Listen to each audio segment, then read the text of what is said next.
Nick, let's just get right into it. Let's go. What can you say? Derrick Lewis just always gives you exactly what you were expecting in the octagon, unless he's in there with like a Jalton Almeida where he gets laid on. But when Derrick Lewis is given the opportunity to do what he does, he's always going to deliver. Absolutely. And anytime you hear Fat Pat hit those speakers, you know you're in for a treat. And look, it almost felt like one of those situations where, yes, we know Derrick Lewis is 40 years old. Is this one of the last times we see him in a main event? Absolutely not, after seeing his performance last night. I was so excited for this one, and it really did lock it in for me at the weigh-ins, the ceremonial weigh-ins, because Derrick didn't break eye contact, and he felt disrespected by this young man.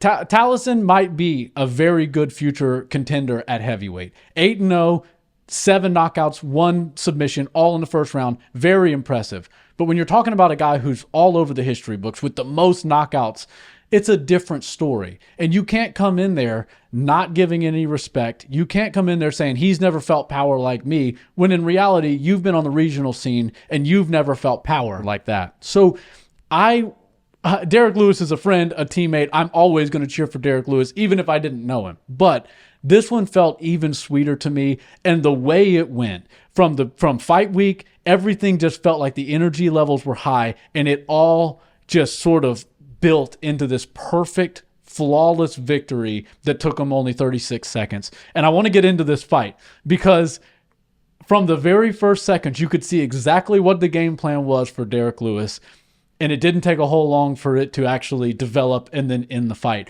What he did, he came out, took the center of the octagon, was met with Tallison Teixeira. So then he starts to back up a little bit to make the taller guy come inside, and then he wants to meet him with a power shot, sort of bum rush him a little bit.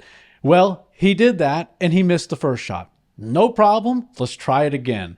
This time, he was setting things up a little bit, get a little bit dynamic, threw one of his famous switch kicks where he kicks the leg and then he comes up top. Did pretty good. He landed it pretty flush, but nothing on the head or anything like that. I think Tallison blocked it pretty well. Then after that, Tallison lands a pretty solid jab, a stiff jab right to the eye of Derrick Lewis. Now this lands, and you can almost see it in real time. Derrick Lewis, of course, got punched in the face, so you're going to make a reaction. But you see he's as sly as a fox when it happened. He starts grabbing his eye and starts taking steps back. But the first step back that he took, Tallison didn't seem like he was paying full attention, so Derrick almost stopped the walk back. He's like, hey, he's not paying attention. I'm selling something to him, and he's not buying it. So he's covering up his eye. Tallison goes, oh, I've hurt the Black Beast in the first 15 seconds. Let me get in there. It was all play and possum. The good old-fashioned rope-a-dope. Derrick Lewis has done it before, and I thought those days were over, but he came back and probably put on the best rope-a-dope performance we've ever seen. He comes out, lands a bomb of a hook on Tallison, drops the 6'7" heavyweight flat on his back, and then the ground and pound, which is maybe the most devastating thing you can have happen to you in MMA. Derrick Lewis gets on top of you and starts ground and pounding. There's nothing worse than that. And when you get down to what a referee is supposed to do, and I know we'll talk about the stoppage, Jason Herzog is a human. He's reffed Derrick Lewis fights before. We understand how powerful Derrick Lewis is. We also know that a referee's job is to keep the fighters safe. Once you see Derrick Lewis land 12 unanswered shots on a body that is limp on the ground, as a referee, it is your job to step in. Now, if we want to get into all the other reasons why it should have been stopped, like climbing up the fence, we can do that. But the fact of the matter is, Derrick Lewis hits unlike anybody else in the world. There's a reason Francis Ngannou didn't even engage with him when they fought. Derrick Lewis is that guy. He's the hardest hitting fighter that the world of MMA has ever seen. And in my opinion, that fight and that performance is exactly what he needs to wind up in a title shot, likely before the 4th of July UFC White House card. Yeah, he was certainly on the phone with Donald Trump last night. That's right. As his hand was getting raised. So, I mean, if you're stacking a White House card, you got to assume that the Black Beast is going to be on there. When you think about Trump in his old days when he was promoting boxing, who did he love? Mike Tyson. Yep. Why do you love Mike? It's because of the knockouts. You know, right. Donald Trump loves a good knockout artist, and I don't think he would miss an opportunity to put Derrick Lewis on that card if he's got any say in it. Right. And certainly he's got Dana White's ear. But I want to talk about the stoppage. Okay. I think it was a good stoppage. I think it was an appropriate stoppage. Derrick landed that hook flush. It dropped Tallison straight to the ground. Yep. The ground and pound was solid. Tallison showed that he's very tough and that he was able to get up to his hands and knees and then eventually to the cage. But climbing up the cage, sticking your hands in the cage and using it to pull yourself up is against the rules of MMA. Right. So he cheated in order to get back up.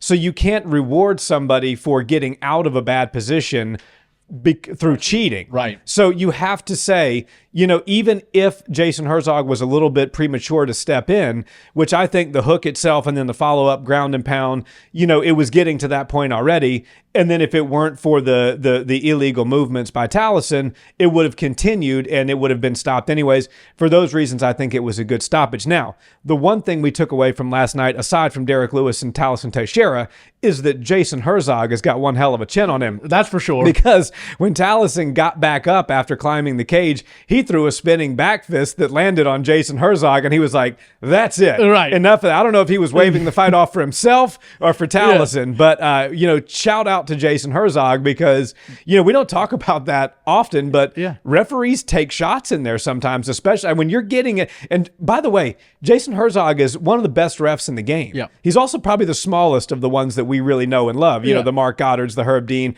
McCarthy when he was doing his thing. Like, those are all big guys. Yeah. Jason Herzog's not much bigger than I am, and Right. I'm about 5'8". You know what I mean? Like, he looked like, a little tiny fella in there with those two giants last night, Right. trying to break up a fight between what is 520-something pounds of man. Right. You can eat a shot, and he did. So kudos to Jason Herzog. It was a good stoppage. Not only was it a good stoppage, he showed a heck of a chin as well. Yeah, and thank God it was Tallison that landed that shot instead of Derrick. Now, just a little inside story. My coach, Crew Bob Perez, has been hit several times by Derrick Lewis. When you're a pad man for a heavyweight in the UFC, sometimes punches, they miss the mark. Yeah. And Bob is as tough as nails, and he's got a bit of a chin on him as well.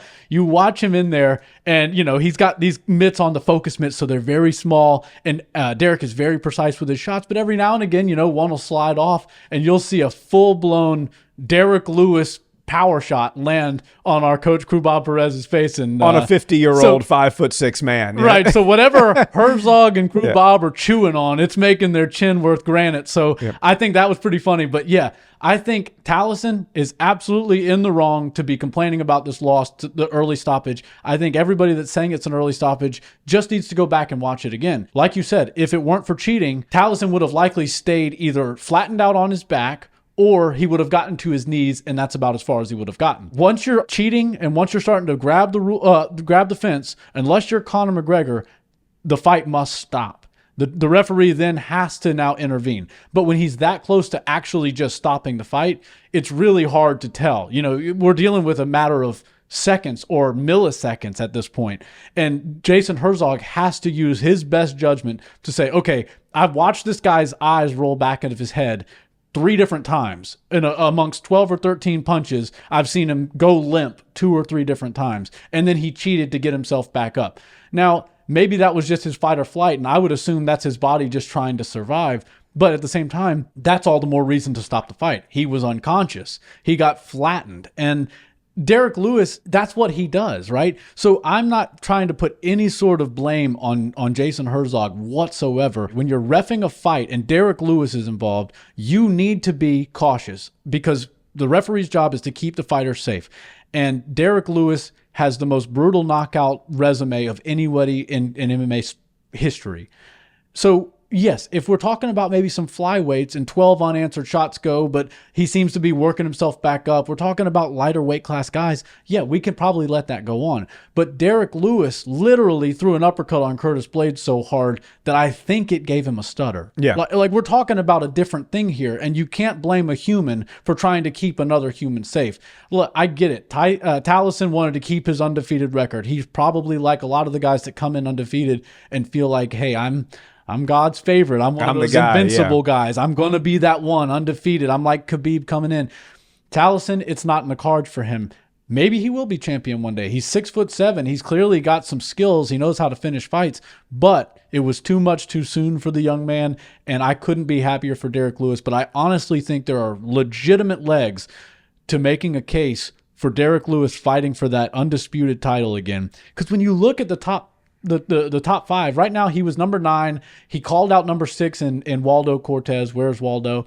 Hopefully he gets that. I think that is a very reasonable and modest call out, but that gets him into number 6. And now you're talking about Tom Aspinall.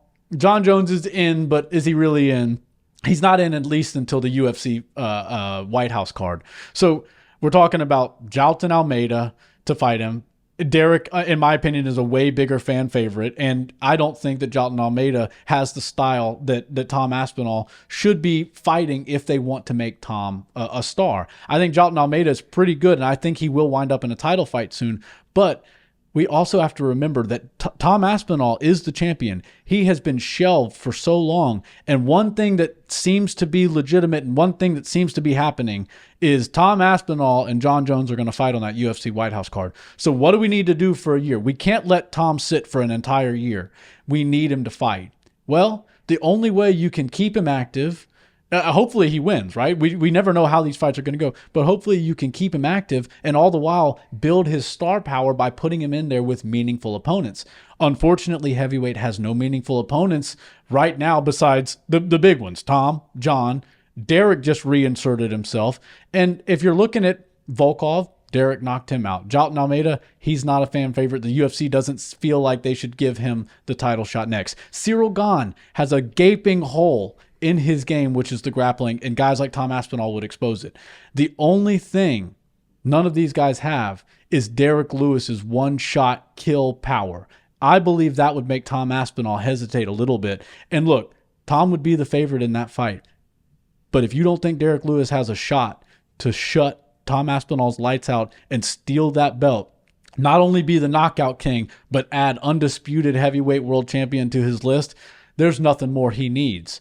That would be the absolute fight to make for Tom Aspinall while he waits for the UFC White House card and hopefully gets John Jones after that. Now, again, it's easier to talk about getting a fight with Derrick Lewis than it is to actually win it, especially when he's coming off a victory like that, and now he's got confidence. He's got the president in his ear. He's probably the only fighter confirmed to fight on the UFC White House card. I just feel like the UFC knows what they're doing. They're a business. So Dana White understands that. I think you strike while the iron's hot. You put Derrick Lewis in there with Tom Aspinall.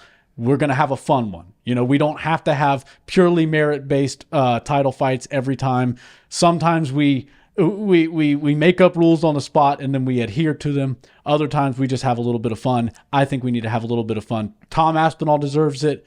And Derrick Lewis absolutely deserves it. Well, you know, we don't know what's going to happen with John Jones, right? And I think the call out that Derrick made last night of Waldo is going to be, that's a great call out. He's a few positions higher than him. To be honest, Waldo Cortez really has no business near the top 5. And I'm not trying to rag on the guy. I just don't think skill-wise he's a top 5 UFC heavyweight.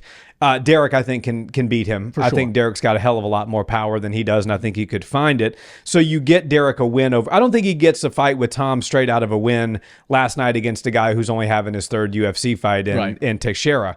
But you get a win over Waldo. Now you're back in the top 5. Right. And when you look at the top 5, yes, he did beat Volkov. Volkov was winning that fight until he wasn't.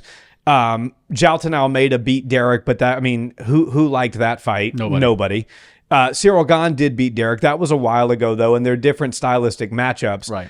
Derrick is not a grappler, but Derrick is also, like, Jailton Almeida couldn't submit him. Right. That fight went to decision. Right. So Derrick is, you know, I think Cyril has that gaping hole in the grappling that Derrick, yes, he's not a grappler, but he also doesn't get submitted. I think that Tom could submit Cyril easier than he could submit Derrick. I do. The one punch KO, I'm not going to argue with you that Cyril Gane's not a technically better striker than Derrick, but the one punch KO power, that is all Derrick's lane. Right. There's a lot of reasons it makes sense. It's a lot of fun, and I know that we're Houston guys that we know Derrick personally, so it sounds completely biased, and quite honestly, it is. One more thing I want to ask you about. You said that nobody can grab the fence besides Conor McGregor. Am I missing something here? Does Conor get to grab the fence? He absolutely does. There was one time, I'm pretty sure, I can't remember who, it might have been Herb Dean, one of the high-level refs. He was fighting, I believe it was Poirier. It was one of the Poirier fights. If not, it was Khabib. But he starts grabbing that fence to pull himself closer to it, and then he starts grabbing. whoever the ref is pulls his hand out of the cage, physically grabs his hand and pulls it. And as soon as it touches back down to Conor, he just grabs the cage again. And the ref's like, all right, whatever. He's earned the right to grab the fence. Yeah, I don't recall Tallison that. has not earned the right like Conor McGregor. Well, so I think that's a perfect place to leave it. We'll leave it at that.